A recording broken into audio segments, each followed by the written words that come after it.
कौन से 7 काम करना है कि नहीं। वेस्टीज ने 20 साल पहले एक सिस्टम बनाया, वो सिस्टम आज भी चल रहा है। उस सिस्टम से कोई छेड़छाड़ आज तक किसी ने नहीं किया, हमको भी नहीं करना है।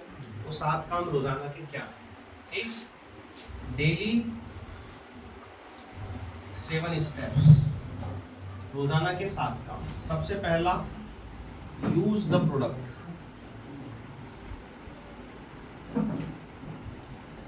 100% रोजाना प्रोडक्ट्स का इस्तेमाल हमको करना है, क्योंकि जब तक आप प्रोडक्ट को खुद नहीं खाओगे तब तक आप लोगों को कैसे बताओगे। बराबर बोलते हैं ना कि जब तक अंदर जाता नहीं है डायलॉग बाहर निकलता नहीं है कि नहीं। हम खाते नहीं है, यूज करते नहीं है, इसलिए लोगों को दिल से नहीं बताते। तो सबसे पहला काम यूज द प्रोडक्ट, और इसके आगे मैंने 100% इसलिए लिखा। 100% का मतलब ये है कि वेस्टीज में जो भी प्रोडक्ट हमारी जरूरत का है वो कहाँ से आना चाहिए, वेस्टीज से आना चाहिए। बराबर कि नहीं बराबर। हमारे पास में 400 प्लस से ज्यादा प्रोडक्ट हैं, जो भी हमारी जरूरत का है वो सिर्फ वेस्टीज से आना चाहिए। हाँ, जो रिक्वायर्ड प्रोडक्ट है लेकिन वेस्टीज नहीं बनाती तो आप इंडिपेंडेंट हो, आप बाहर का प्रोडक्ट ले सकते हो। तो ये मतलब है 100% use the product. Second step है हमारा शेयर द प्रोडक्ट।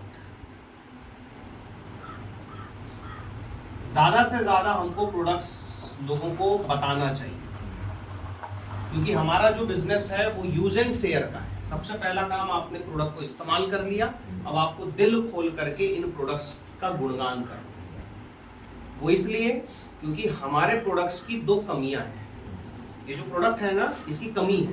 क्या 2 कमी है कि इनका मुंह नहीं है, बोल नहीं सकते अपने बारे में कि मैं क्या हूं, मैं क्या कर सकता हूं। और दूसरा, ये किसी के पास खुद चल के नहीं जा सकते, इनके पैर नहीं।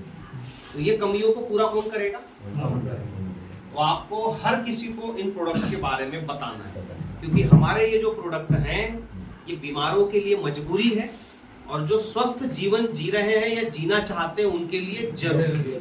तो शेयर द प्रोडक्ट सेकंड आपका स्टेप। तीसरा वेरी इंपॉर्टेंट, सबसे ज्यादा इंपॉर्टेंट है, वो है मेक द लिस्ट। आपको लिस्ट बनानी है, ठीक। और ये लिस्ट के लिए आप जो है यहाँ पर फ्रेंड्स, जो हमारा फार्मूला है फ्रेंड्स, इसका भी आप जो है इस्तेमाल कर सकते हो। एक बढ़िया सी डायरी लेनी है, बढ़िया सी डायरी, ऐसी लोकल छाप डायरी नहीं, एक बढ़िया सी आपको डायरी लेनी है। और उस डायरी में आपको सीरियल नंबर आपने डाल दिया, उसके बाद आप नाम डाल दो, नाम के बाद अगला कॉलम डाल दो मोबाइल नंबर, उसके बाद में डाल दो वो क्या काम करता है, और एक चौथा वाला कॉलम डाल दो रिमार्क।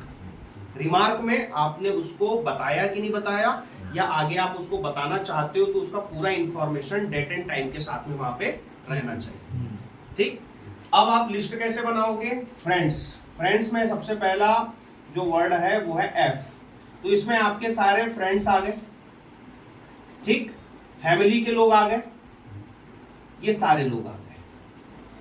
तो आज तक आपने जितने भी लोगों के साथ फ्रेंडशिप की, चाहे वो जमाना स्कूल का रहा हो, चाहे कॉलेज का रहा हो, चाहे आप जहां नौकरी कर रहे हो, कहीं आप कोई इंस्टीट्यूट में ज्वाइन कर रहे हो, पढ़ाई कर रहे हो, किसी भी जगह का आपका जो भी फ्रेंड सर्कल आज तक का रहा, वो पूरे फ्रेंड्स की लिस्ट आपको बनानी है, ठीक। उसके बाद में आ जाते हैं आर का मतलब होता है रिलेटिव्स। अब इसमें सभी प्रकार के आपके रिलेशन, रिश्तेदारी में आने वाले लोगों का आपको यहाँ पे लिस्ट बनाना है। हाँ, ये लिस्ट बनाने के समय में एक महत्वपूर्ण चीज आपको ध्यान रखना है कि डोंट प्रीजज।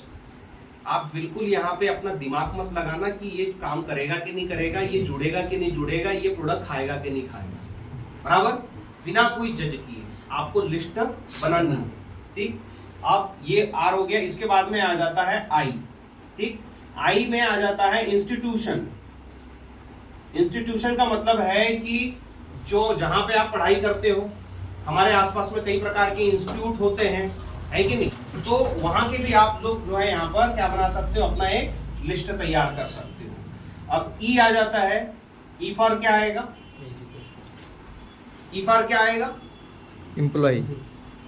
एम्प्लॉइज, समझ गए, ई फॉर एम्प्लॉइज। जितने भी आपके आसपास में एम्प्लॉइज हैं, अब वो चाहे प्राइवेट सेक्टर के हो, चाहे वो गवर्नमेंट सेक्टर के हो, किसी भी डिवीजन के हो, आपको क्या काम करना है, ये सारे एम्प्लॉइज जो आपके आसपास में नौकरीशुदा हैं उन लोगों की भी आपको एक प्रॉपर लिस्ट बनानी है, ठीक है।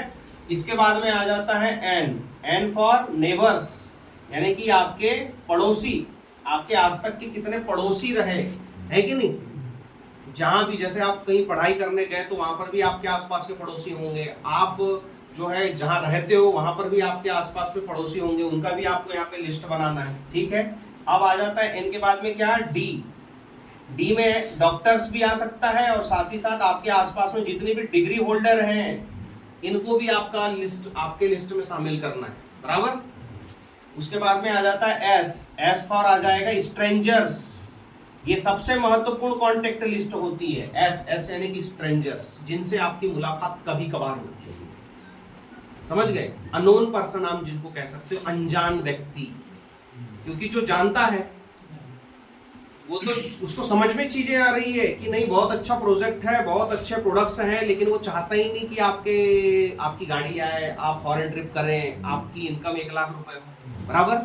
लेकिन जो अनजान व्यक्ति होता है ना, वो डाउट नहीं करता आपको, वो सीरियस होता है आपकी बातचीत के ऊपर। तो यहाँ पे आप अनजान लोगों की भी ऐसी लिस्ट तैयार कर सकते हो। जैसे आप कभी बस में सफर कर रहे हो तो अगल बगल में कोई मिल गया, आप उसके साथ हालचाल पूछते पूछते कुछ ना कुछ तो 2 घंटे की जर्नी के बीच में बातचीत होती है कि नहीं। आप ट्रेन से नागपुर तक जाते हो तो आपके बगल में कोई बैठता है तो वो 2 घंटे की जर्नी में कहाँ की बातचीत हम लोगों के बीच में नहीं हो जाती, बराबर कि नहीं बराबर। आप लोगों के पास में ये विजिटिंग कार्ड होना चाहिए, आपके पास आपका स्वयं का एक विजिटिंग कार्ड होना चाहिए, समझ गए, ताकि आप किसी भी व्यक्ति से अपना नंबर जो है आसानी से शेयर कर सकते, बराबर। ये विजिटिंग कार्ड हर किसी ने बनवानी है, बराबर। नंबर एक दूसरे से शेयर करने का सबसे शानदार तरीका है विजिटिंग कार्ड। तो इस तरह से जो है हम ये फ्रेंड्स फार्मूले का इस्तेमाल करके अपना एक अच्छा लिस्ट तैयार कर सकते हैं। चौथा काम, अब आपने लिस्ट बनाई तो अब आपको क्या काम करना है, इनवाइट करना है। इनवाइट, अब इनवाइट कहाँ करोगे, जैसे आज पता था कि सीनियर आने वाले, अपलाइन आने वाले हैं, तो यहाँ पे कंपनी प्रोडक्ट के बारे में, बिजनेस के बारे में पूरी संपूर्ण जानकारी डिटेल में मिलेगी। तो कुछ लोगों ने क्या काम किया, अपने जितने भी नए पुराने लोग हैं उनको इनवाइट कर लिया। इनवाइट करने से जो व्यक्ति आज अभी जुड़ा हुआ है उसको नहीं आता कंपनी प्रोडक्ट प्लान के बारे में बताना, तो वो काम उसके लिए आसान होगा कि नहीं होगा। तो आपको इनवाइट करना है, चाहे वो आपके आसपास में सीएनटी सेमिनार हो, समझ गए, या कोई बिजनेस मीटिंग हो, या आपके अपलाइन में आके कोई ग्रुप मीटिंग करना है तो वहां पे आपको इनवाइट करना है। उसके बाद 5वां काम, उसके बाद आपको करना है यहाँ पर मीटिंग, या इसको हम सो द प्लान भी कहते हैं, सो द प्लान या फिर मीटिंग। अब क्योंकि आप नए हो, आपको मीटिंग करना, प्लान दिखाना नहीं आता, तो इसके लिए आपको किसका सहारा लेना है, अपने अपलाइन का, बराबर। और जब आप अपने प्रोस्पेक्ट को प्लान दिखवा रहे हो अपने अपलाइन से, तो उस टाइमिंग के भीतर आपको इधर उधर कहीं नहीं जाना है, फोन में बातचीत नहीं करना है, आपको ध्यान से उस प्लान को सुनना है, समझ गए। आपको भी सुनना है और आपके जो नए लोग आए हुए हैं उनको भी सुनाना है। तो ये हो गया सो द प्लान मीटिंग, ठीक, ताकि 10 मीटिंग के बाद वो प्लान को आप खुद अपने लोगों को बता सकते हैं, ठीक। 6वां काम करना है team work, very important. Team work क्या होता है, टीम वर्क ये होता है कि यदि अगर मैं कोई मीटिंग अटेंड कर रहा हूं तो मैं अकेले नहीं कर रहा हूं, मैं अपने लोगों को भी उस मीटिंग में शामिल कर रहा हूं, बराबर। मैं जो काम कर रहा हूं उसका नॉलेज मुझे जितना है वो नॉलेज को भी मुझे अपने पूरी टीम को क्या करना है, सिखाना है, बराबर। ताकि डुप्लीकेशन आए टीम में, हमारा जो बिजनेस है वो डुप्लीकेशन का है, बराबर। अकेले हम बड़ी इनकम में नहीं जा सकते, हमको टीम के साथ में वो काम करना होता है, तो टीम वर्क करना है, ठीक।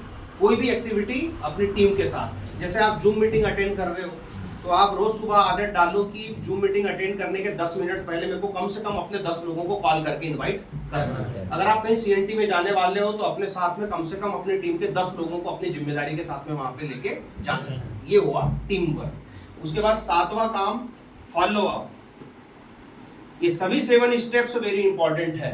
तो फॉलो अप का सेंस है कि ऊपर के जितने भी आपके नियम हैं, 1 2 3 4 5 6, ये पूरे नियमों का ईमानदारी से पालन करना, फॉलो करना, ये फॉलो अप है। उसके अलावा आप बार बार मीटिंग कर रहे हो, आपको समझ में आ जाता है कि आपके ऊपर जो अपलाइंस हैं, लीडर्स हैं, आपको किसकी एक्टिविटी बहुत अच्छी लगती है, आप किसको फॉलो करना चाहते हो, आप उसके एक्टिविटीज को सीखना चाहते हो, उसके जैसे बनना चाहते हो, तो आपको उसकी एक्टिविटीज को क्या करना है, फॉलो करना है। उसके अलावा आपके लिए आपके अपलाइन ने आपके गेस्ट को जो मीटिंग किया, अब उस प्रोस्पेक्ट को 24 घंटे के भीतर आपको इस सिस्टम में लाना ही लाना है, मतलब उसको फॉलो अप करना है, बराबर। और साथ ही साथ ऊपर के ये सभी 6 नियमों का ईमानदारी से पालन करना। तो ये 7 स्टेप्स यदि अगर आप रोजाना अपने डेली रूटीन में यदि अगर लाते हो तो 100% आप यहाँ पे लाख रुपए महीने की इनकम में 6 महीने से लेकर 1 साल के भीतर आसानी से अचीव कर सकते हो। ठीक।